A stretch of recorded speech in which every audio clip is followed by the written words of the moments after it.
ओम शांति। श्रीमद् भगवद गीता रहस्य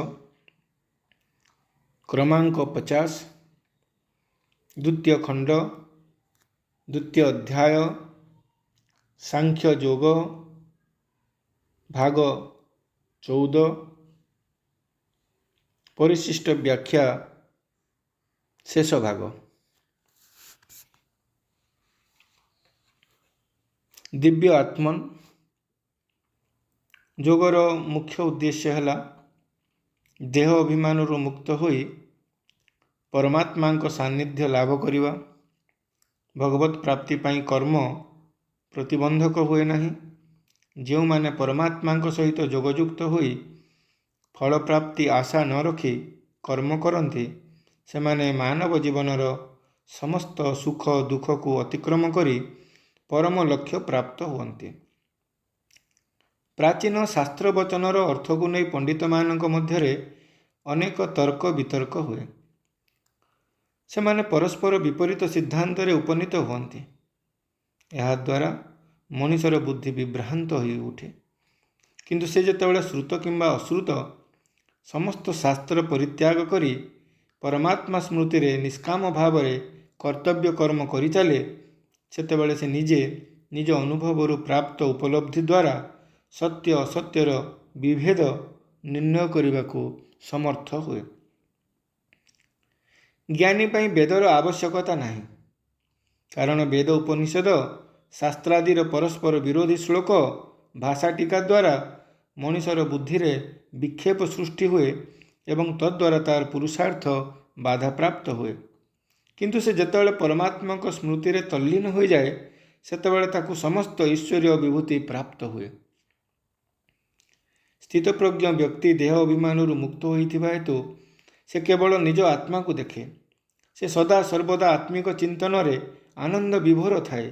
तांको पाखरे कौनसी कामना वासना न थाए। से समस्त प्रकार भौतिक विषय वस्तुर कामना को त्याग कर दिए। शरीर आदि बाह्य ज्ञानर विस्मृति को केतेक समाधि बोली कहती, किंतु प्रकृत समाधिर लक्षण हेउची समस्त दैहिक कामना ओ मोह ममता को त्याग करी निरंतर आत्मिक स्मृति द्वारा परमात्मा चिंतन रे निमज्जित रहिबा। जीवन रे दुख सुख एक अस्थायी अवस्था मात्र। तेणु योगाभ्यासी व्यक्ति दुखरे उद्वेग रहित और सुखरे निस्पृह रहिबा उचित। सेमाने दृढ़ इच्छा शक्ति द्वारा काम क्रोधादि पंच विकार उपरे विजय प्राप्त करिथांती। सेमानंकर मन संकल्प विकल्प द्वारा अस्थिर हुए नहीं। यह मनर मौन अवस्था। तेणु एभली व्यक्ति को परमात्मा स्थितप्रज्ञ मुनि बोली कहिछन्ति। संसार त्याग करी संसार दुख कष्ट को एड़ाई जीवार पंथा को गीता समर्थन करे नहीं। समस्त प्रकार सुख दुख शुभ अशुभ को समभावापन्न होई ग्रहण करने को हेबो।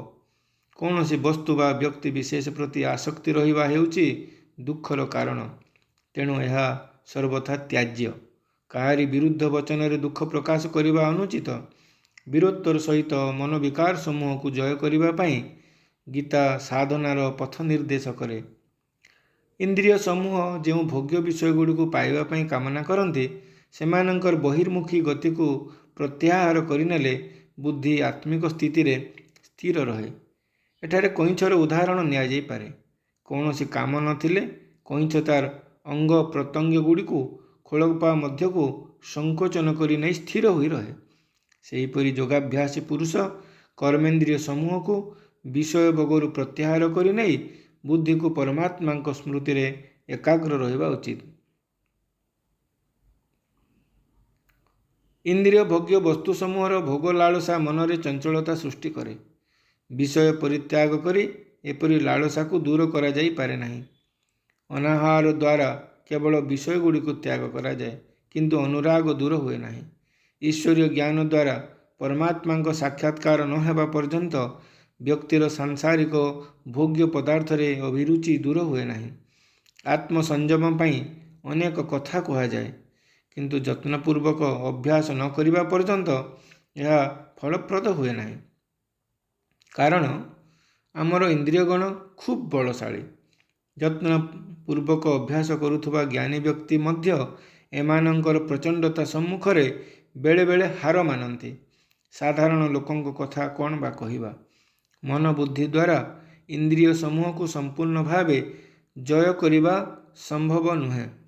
ଦେହ ଅଭିମାନ ତ୍ୟାଗ କରି ସର୍ବୋତ ଭାବରେ ପରମାତ୍ମା ପରାୟଣ ହେବାକୁ ପଡ଼ିବ। ସମସ୍ତ ବିଷୟ ପ୍ରତି ଅନୁରାଗ ପରିତ୍ୟାଗ କରି ଭଗବତ ପ୍ରାପ୍ତିକୁ ଜୀବନରେ ଏକମାତ୍ର ଲକ୍ଷ୍ୟ ବୋଲି ଆନ୍ତରିକତାର ସହିତ ସ୍ୱୀକାର କରିବାକୁ ହେବ। ମନବୁଦ୍ଧି ଦ୍ୱାରା ଇନ୍ଦ୍ରିୟଗୁଡ଼ିକୁ ସମ୍ପୂର୍ଣ୍ଣ ଭାବେ ଜୟ କରିବା ସମ୍ଭବ ନୁହେଁ। ଦେହ ଅଭିମାନ ତ୍ୟାଗ କରି ସର୍ବୋତ ଭାବେ ପରମାତ୍ମା ପରାୟଣ ହେବାକୁ ପଡ଼ିବ। ସମସ୍ତ ବିଷୟ ପ୍ରତି ଅନୁରାଗ ପରିତ୍ୟାଗ କରି ଭଗବତ ପ୍ରାପ୍ତିକୁ ଜୀବନର ଏକମାତ୍ର ଲକ୍ଷ୍ୟ ବୋଲି ଆନ୍ତରିକତାର ସହିତ ସ୍ୱୀକାର କରିବାକୁ ହେବ। ଇନ୍ଦ୍ରିୟମାନଙ୍କୁ ସଂଯତ କରି ଈଶ୍ୱର ସ୍ମୃତିରେ ମନୋନିବେଶ ନ କଲେ ସେମାନେ ବିଷୟ ଚିନ୍ତାରେ ନିବିଷ୍ଟ ରହିବେ। ବିଷୟ ପ୍ରତି ଆସକ୍ତି ଉତ୍ପନ୍ନ ହେଲେ ତାକୁ ଭୋଗ କରିବା ପାଇଁ କାମନା ଜାତ ହୁଏ। ସେହି ଭୋଗେଚ୍ଛାରେ କେହି ବାଧା ଦେଲେ କ୍ରୋଧ ଜାତ ହୁଏ।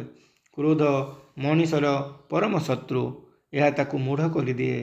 ଏହାର ଫଳସ୍ୱରୂପ ସେ କର୍ତ୍ତବ୍ୟ କର୍ମର ପ୍ରଭେଦ ନିର୍ଣ୍ଣୟ କରି ନ ପାରି ପାପ ମାର୍ଗରେ ପରିଚାଳିତ ହୁଏ।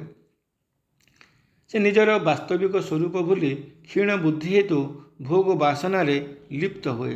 କ୍ରମଶଃ ତାର ଜୀବନ ଦୁର୍ବିସହ ହୋଇପଡ଼େ। ଏହିପରି ପତିତ ଜୀବନ ମୃତ୍ୟୁ ତୁଲ୍ୟ। ଯେତେବେଳେ ଇନ୍ଦ୍ରିୟଗଣଙ୍କୁ ବିଷୟ ଭୋଗରେ ନିଯୁକ୍ତ କରାଇ ମଧ୍ୟ ରାଗ ଦ୍ୱେଷ ଉତ୍ପନ୍ନ ହୁଏ ନାହିଁ, ସେତେବେଳେ ବ୍ୟକ୍ତି ଉଚ୍ଚତର ଆଧ୍ୟାତ୍ମ ଅବସ୍ଥା ପ୍ରାପ୍ତ ହୁଏ। ଆତ୍ମାର ଅନୁଭବ ଓ ଇନ୍ଦ୍ରିୟମାନଙ୍କୁ ବଶୀଭୂତ କରି ବ୍ୟକ୍ତି ସାଂସାରିକ ଜୀବନ ଯାପନ କରୁଥିଲେ ସୁଦ୍ଧା ଅନ୍ତଃକରଣର ପ୍ରସନ୍ନତା ଲାଭ କରେ। ଅନ୍ତଃକରଣର ପ୍ରସନ୍ନତା ବା ନିର୍ମଳତା ପ୍ରାପ୍ତ ହୋଇଥିବା ବ୍ୟକ୍ତିଙ୍କୁ ସଂସାରର କୌଣସି ଦୁଃଖ ସ୍ପର୍ଶ କରିପାରେ ନାହିଁ। ତାଙ୍କର ସମସ୍ତ ଦୁଃଖ ଦୂର ହୋଇଯାଏ। ପ୍ରସନ୍ନ ଚିତ୍ତ ବ୍ୟକ୍ତିର ବୁଦ୍ଧି ସ୍ଥିର ଥିବାରୁ ସହଜରେ ପରମାତ୍ମାଙ୍କଠାରେ ଯୁକ୍ତ ହୋଇଯାଏ। ଇନ୍ଦ୍ରିୟମାନଙ୍କ ଉପରେ ବିଜୟ ପ୍ରାପ୍ତ ବ୍ୟତିରେକ ଅନ୍ତଃକରଣର ନିର୍ମଳତା ଓ ପ୍ରସନ୍ନତା ସମ୍ଭବ ନୁହେଁ। ମନ ଓ ଇନ୍ଦ୍ରିୟଗଣ ସଂଯତ ନ ହେବା ପର୍ଯ୍ୟନ୍ତ ବୁଦ୍ଧି ପରମାତ୍ମା ସ୍ମୃତିରେ ସ୍ଥିର ରହେ ନାହିଁ। ଏଭଳି ଯୋଗବିହୀନ ବ୍ୟକ୍ତିଙ୍କର ଈଶ୍ୱରୀୟ ମାର୍ଗରେ ପରିଚାଳିତ ହେବା ପାଇଁ ଭାବନା ଉଦ୍ରେକ ହୁଏ ନାହିଁ। ପରମାତ୍ମା ଭାବ ରହିତ ବ୍ୟକ୍ତିଙ୍କୁ ଶାନ୍ତି ମିଳେ ନାହିଁ। ଯେଉଁଠାରେ ଶାନ୍ତି ନାହିଁ ସେଠାରେ ସୁଖ ବା ମିଳିବ କୁଆଡ଼ୁ? ତେଣୁ ପରମାତ୍ମାଙ୍କ ସହିତ ମନବୁଦ୍ଧିକୁ ଯୁକ୍ତ କରାଇବା ଦ୍ୱାରା ବ୍ୟକ୍ତି ସମ୍ପୂର୍ଣ୍ଣ ଭାବରେ ଇନ୍ଦ୍ରିୟମାନଙ୍କ ଉପରେ ବିଜୟ ପ୍ରାପ୍ତି କରିଥାଏ। ଯେଉଁମାନେ ଇନ୍ଦ୍ରିୟ ଭୋଗକୁ ଜୀବନର ଲକ୍ଷ୍ୟ ବୋଲି ଗ୍ରହଣ କରିବାକୁ କହନ୍ତି, ସେମାନେ ଭୁଲ ମାର୍ଗ ନିର୍ଦ୍ଦେଶ କରାନ୍ତି। ଇନ୍ଦ୍ରିୟମାନଙ୍କର ବହିର୍ମୁଖୀ ବେଗ ମନରେ କାମ କ୍ରୋଧ ଜାତ କରାଏ। ବିକାର ସମୂହର ବଶୀଭୂତ ହୋଇ ମନ ବୁଦ୍ଧିକୁ ହରଣ କରିନିଏ। ବୁଦ୍ଧି ତାହାର ଶାନ୍ତ ବିଚାର ଶକ୍ତି ସଂଯମ ଶକ୍ତି ହରାଇ ବସେ। ବୁଦ୍ଧିର ଏହି ନିମ୍ନଗାମୀ ଗତି ହେଉଛି ଶୋକ ଦୁଃଖର ମୂଳ କାରଣ। ଦେହ ଅଭିମାନ ସକଳ ଦୁଃଖର କାରଣ। ଆତ୍ମଜ୍ଞାନ ଅଭାବରୁ ମଣିଷ ସତ୍ ଓ ଅସତ୍ର ଭେଦ ନିର୍ଣ୍ଣୟ କରିପାରେ ନାହିଁ। ତେଣୁ ସେ ପଶୁମାନଙ୍କ ପରି ଆହାର ବିହାର ମୈଥୁନ ଆଦି ଦେହ ସମ୍ପର୍କିତ କ୍ରିୟାଗୁଡ଼ିକୁ ଜୀବନର ଏକମାତ୍ର ଧ୍ୟେୟ ବୋଲି ଭାବି ଚଳେ। ଜ୍ଞାନେନ ହୀନା ପଶୁଭିଃ ସମାନା। ତା ପାଇଁ ଏହି ଅଜ୍ଞାନତା ଅନ୍ଧକାର ରାତ୍ରି ତୁଲ୍ୟ। ଅନ୍ଧକାରରେ ରଜ୍ଜୁକୁ ଦେଖି ସର୍ପଭ୍ରମ ହୁଏ। ସେହିପରି ଆତ୍ମଜ୍ଞାନ ଅଭାବରେ ମଣିଷ ନିଜକୁ ଦେହଠାରୁ ପୃଥକ୍ ସତ୍ତା ଆତ୍ମା ବୋଲି ନିର୍ଣ୍ଣୟ କରିପାରେ ନାହିଁ। ଆତ୍ମବିସ୍ମୃତି ପରମାତ୍ମାଙ୍କ ପ୍ରତି ବିମୁଖତାର ପ୍ରଧାନ କାରଣ। ଠିକ୍ ଏହାର ବିପରୀତ ଆତ୍ମସଂଯମୀ ବ୍ୟକ୍ତି ପରମାତ୍ମା ସ୍ମୃତି ଦ୍ୱାରା ତାର ଜନ୍ମ ଜନ୍ମାନ୍ତର ବିକର୍ମ ସମୂହକୁ ଧ୍ୱଂସ କରେ ଓ ଏକ ସୁଖଦ ଭବିଷ୍ୟତ ପାଇଁ ପୁଣ୍ୟକର୍ମ ସଞ୍ଚୟରେ ବ୍ୟସ୍ତ ରହେ। ଅନ୍ୟ ସାଧାରଣ ମାନବମାନଙ୍କ ପରି ସେ ଅଜ୍ଞାନ ନିଦ୍ରାରେ ଶୋଇ ରହି ବର୍ତ୍ତମାନ ସମୟକୁ ନଷ୍ଟ କରେ ନାହିଁ। ତେଣୁ ଯେଉଁମାନେ ଆତ୍ମସଚେତନ ସେମାନେ ହିଁ ସଦା ଜାଗ୍ରତ ବୋଲି କୁହାଯାଏ। ଏମାନେ ପରମାତ୍ମାଙ୍କ ଦିବ୍ୟ ଅବତରଣର ମହତ୍ତ୍ୱ ବୁଝିପାରି ଈଶ୍ୱରୀୟ ମାର୍ଗରେ ଏକ ଉଚ୍ଚତର ପାରଲୌକିକ ଲକ୍ଷ୍ୟ ପ୍ରାପ୍ତି ପାଇଁ ନିଜ ଜୀବନକୁ ଉତ୍ସର୍ଗ କରିଦିଅନ୍ତି। ଏହି ସମୟରେ ସାଧାରଣ ଦେହ ସର୍ବସ୍ୱ ମାନବ ସମୟର ମୂଲ୍ୟକୁ ବୁଝି ନ ପାରି ଅଜ୍ଞାନ ନିଦ୍ରାରେ ଅଚେତନ ରହିଥାଏ। ତେଣୁ ଜ୍ଞାନହୀନ ପାଇଁ ଯାହା ରାତ୍ରି, ଜ୍ଞାନୀ ପାଇଁ ତାହା ଦିନ। ଜଣେ ଶୋଇଥିଲେ ଅନ୍ୟ ଜଣେ ଚେଇଁଥାଏ।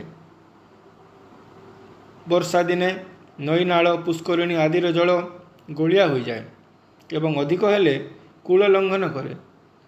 ସେହି ନଦୀ ନାଳ ଗୋଳିଆ ଜଳ ବହନ କରି ସମୁଦ୍ରରେ ମିଶନ୍ତି, ତଥାପି ସମୁଦ୍ର ଜଳ ଗୋଳିଆ ହୁଏ ନାହିଁ କି କୂଳ ଲଙ୍ଘନ କରେ ନାହିଁ।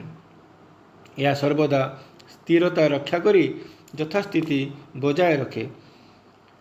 ଜୀବନ ଯାତ୍ରାରେ ଆମେ ଅନେକ ଇନ୍ଦ୍ରିୟ ଭୋଗ୍ୟ ବସ୍ତୁ ସମ୍ପର୍କରେ ଆସୁ, କିନ୍ତୁ ଏସବୁ ଯେଉଁମାନଙ୍କ ମନରେ କୌଣସି ପ୍ରକାର କାମନା, ବାସନା ବା ଆସକ୍ତି ସୃଷ୍ଟି କରିପାରେ ନାହିଁ, ସେମାନେ ପ୍ରକୃତରେ ଶାନ୍ତି ଲାଭ କରନ୍ତି।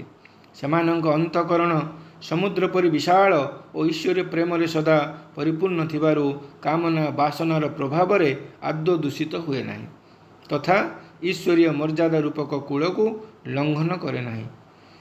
ଯେଉଁମାନେ ଭୋଗଲିପ୍ସୁ, ସେମାନେ ସାମାନ୍ୟ କାମନା ବାସନାର ବେଗ ମଧ୍ୟ ସମ୍ଭାଳି ପାରନ୍ତି ନାହିଁ। ସେମାନେ କ୍ଷୁଦ୍ର ପଙ୍କିଳ ଜଳାଶୟ ତୁଲ୍ୟ ଅଟନ୍ତି। ସେମାନେ ଅଳ୍ପକେ ବାସନା ଦ୍ୱାରା ପ୍ରତାଡ଼ିତ ହୋଇ ମର୍ଯ୍ୟାଦାର କୂଳ ଲଙ୍ଘନ କରନ୍ତି। ଏହିଭଳି ବ୍ୟକ୍ତି ମାନସିକ ଶାନ୍ତି ଅଭାବରେ ସଦା ସର୍ବଦା ରୋଗ, ଶୋକ, ଦୁଃଖରେ ପୀଡ଼ିତ ଥାନ୍ତି। ନିଷ୍କାମର ଅର୍ଥ ହେଲା ଇନ୍ଦ୍ରିୟ ଭୋଗ୍ୟ ବସ୍ତୁ ସମୂହର ଭୋଗେଚ୍ଛା ତ୍ୟାଗ କରିବା। ରାଜସିକ ଗୁଣରୁ ଉତ୍ପନ୍ନ ବାସନା, ମୁତ୍ୱର ଅହଙ୍କାର ଓ ପର ଆପଣା ଭେଦଭାବ ହିଁ ସକଳ ପ୍ରକାର ଦୁଃଖ, ଅଶାନ୍ତିର ମୂଳ କାରଣ। ଜ୍ଞାନୀ ବ୍ୟକ୍ତି ନିଜକୁ ଦେହ ଭାବେ ନାହିଁ।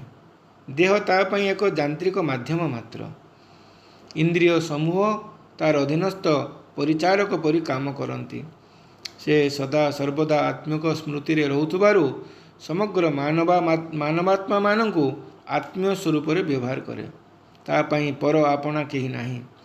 ସମସ୍ତ ଆତ୍ମା ଏକ ପରମାତ୍ମାଙ୍କ ସନ୍ତାନ। ସମସ୍ତେ ଭାଇ ଭାଇ। ତା ପାଇଁ ସମଗ୍ର ବସୁଧା ହିଁ ତାର ପରିବାର। ତେଣୁ ବ୍ୟକ୍ତିକୈନ୍ଦ୍ରିକ ସଂକୀର୍ଣ୍ଣ ମୋହ ମମତାର ଊର୍ଦ୍ଧ୍ୱରେ ସେ ବିଚରଣ କରେ। ସେ ଅନ୍ୟମାନଙ୍କ ପରି କର୍ମ କରେ, କିନ୍ତୁ ତାର ନିଜର କୌଣସି କାମନା ବା ବାସନା ନଥାଏ। ମନ, ବଚନ, କର୍ମରେ ସେ ଈଶ୍ୱର ସମର୍ପିତ ହୋଇ ଈଶ୍ୱରୀୟ ଇଚ୍ଛାପୂର୍ତ୍ତି ପାଇଁ କର୍ମ କରୁଥିବାରୁ ତାଙ୍କୁ ଅହଙ୍କାର ସ୍ପର୍ଶ କରିପାରେ ନାହିଁ। ଏହିଭଳି ଜ୍ଞାନୀ ପୁରୁଷ ମହାନ ଶାନ୍ତି ପ୍ରାପ୍ତ କରନ୍ତି। ବସ୍ତୁ ସମୂହର ବାହ୍ୟ ଦୃଶ୍ୟରେ ସେ ପ୍ରଭାବିତ ହୋଇ ବିଚଳିତ ହୁଅନ୍ତି ନାହିଁ। ଆଚ୍ଛା, ବର୍ତ୍ତମାନରେ ଦ୍ୱିତୀୟ ଅଧ୍ୟାୟର ପରିଶିଷ୍ଟ ବ୍ୟାଖ୍ୟା ସମାପ୍ତ ହେଲା। ଓମ୍ ଶାନ୍ତି।